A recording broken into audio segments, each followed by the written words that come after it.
লাল শাকের ডাঁটার ঝাল রেডি। আমি গরম ভাতের সাথে সার্ভ করে দিয়েছি। নমস্কার বন্ধুরা, আমার চ্যানেল রকমারি প্রণালীতে সকলকে স্বাগত জানাই। সর্বপ্রথম নিয়েছি আমি লাল শাকের ডাঁটা। এটা কিন্তু কাটোয়ার ডাঁটা নয়, যদিও দেখতে কাটোয়ার ডাঁটার মতোই লাগছে। লাল শাকের পাতাগুলোকে আজকে আমি ব্যবহার করিনি। আজকে এই লাল শাকের ডাঁটা দিয়েই ঝাল বানাবো। কড়াইয়ে দিয়ে দিলাম প্রয়োজন মতো সর্ষের তেল। ফোড়নের জন্য দিয়ে দিলাম 5 ফোড়ন।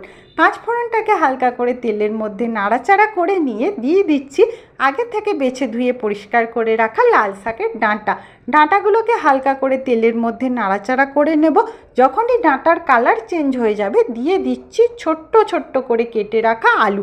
এখানে আমি একটা আলু ব্যবহার করেছি এবং একটা পেঁয়াজকে কুচিয়ে রেখেছিলাম, সেটাও দিয়ে দিলাম। দিচ্ছি প্রয়োজন মতো হলুদ গুঁড়ো এবং নুন।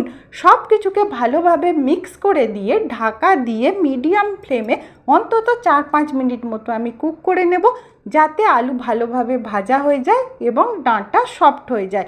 4-5 মিনিট বাদে দেখি ঢাকনা খুলে আলুও ভাজা হয়ে গেছে, ডাঁটাও সফট হয়ে গেছে। দিয়ে দিলাম প্রয়োজন মতো জল। আমার হাতে রয়েছে একটা কাঁচা লঙ্কা, যেটাকে ভেঙে এখন আমি কড়াইয়ের মধ্যে দিয়ে দিচ্ছি।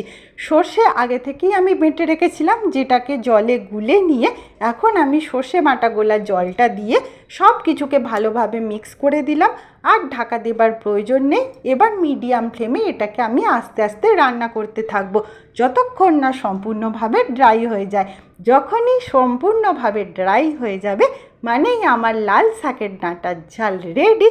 আমি গরম ভাতের সাথে সার্ভ করে দিয়েছি। Just prepare it and enjoy. Recipe ভালো লাগলে লাইক করবেন, সাবস্ক্রাইব করবেন। ধন্যবাদ।